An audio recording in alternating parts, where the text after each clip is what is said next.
Jesus! Jesus! Labas! Gising. Baba ang pate. Baba!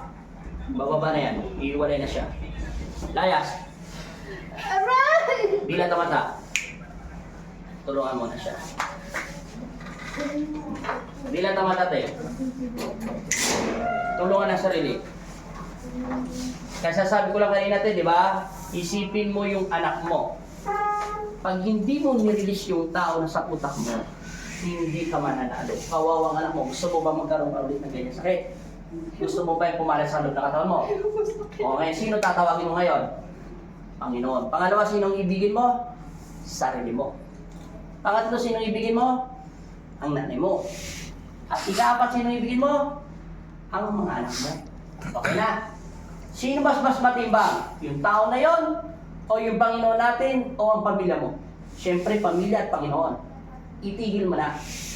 Para hindi ka naalilihan ng Diablo. Okay na? Pag hindi ka nakinig sa akin, magkakaroon ka ng maraming galis sa katawan. Papangit ka. Gusto mo? Wala na magkakagusto sa'yo lalaki. Pagpapalit mo ba yung kinis na katawan mo laban sa isang Diablo? O kaya may anak ka. Dalawa sila. Kailangan na kailangan kanila. Tanda mo, mas mahalaga ang anak kaysa sa lalaki. Okay na? Wala silang katumbas na salapi. Ibinigay siya ni Kristo dahil alam niya kailangan mo yung mga anak mo. Okay na?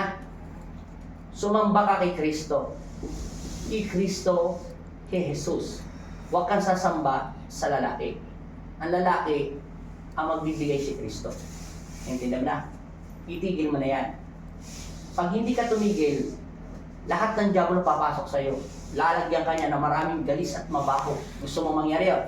Walang kagalingan yun. Okay na? I-relax. Hinga na natural. Nakita mo, maangas siya? Sobrang gang lang niya. Pero yung binuhat ni Buddy, Bigat? ang bigat. Pero sa kamay ko, para lang siyang papel. Pero pagdating sa kanya, hindi niya mabuhat. Dahil yon ay devil spirit. Tama natin. Mantay ka muna. Hinga. Anong pakiramdam mo ngayon? Magang mabigat. Anong paningin mo sa mga mata mo doon sa dulo? Urong ka muna na. Doon. Medyo madilim. Malinaw. O, diba? Anong pinagkaiba ng pagpasok mo at ngayon? Anong pinagkaiba ng mata mo? Mas okay po. O, pakiramdam mo sa sarili mo. Anong pinagkaiba? Pagano po. Parang ano yung Sige nga. pakiramdam ko. Bibita mo? Okay na. Normal na. Kabila. Ano? Okay na. Naintindihan mo na? Salamat po. Meron ka nakita mga sere? Ayun na ako. Ano yun? Nakita mo?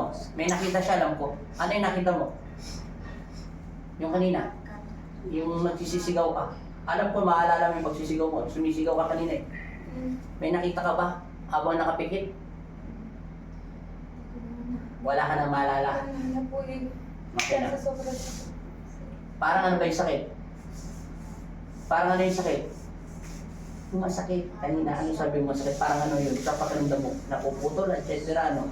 Yan, parang akong ganun. Parang ano ba yung nakalagay sa paa mo? Yung parang pinuputol na hindi maintindihan. Basta igtit na yan, ano. O, nakita mo. Isipin mo paano nangyari yun? Binuhat ni Buddy, mabigat. Pero yung kamay ko, nakaganon lang, nakaangat. Kaya ko pa itasyo dahil. Angat pa yung ulo niya. Gagano yung ulo niya na yun, nakatukdo lang dyan. Kaso hindi ko na ginagawa kasi nakita kita. Ay, Diyos ko po. Ay, Diyos ko po. Kami nakapadasal ng dasal kay Babanis. Ikaw pa yung una natataranta. Baka may himatay ka pa eh.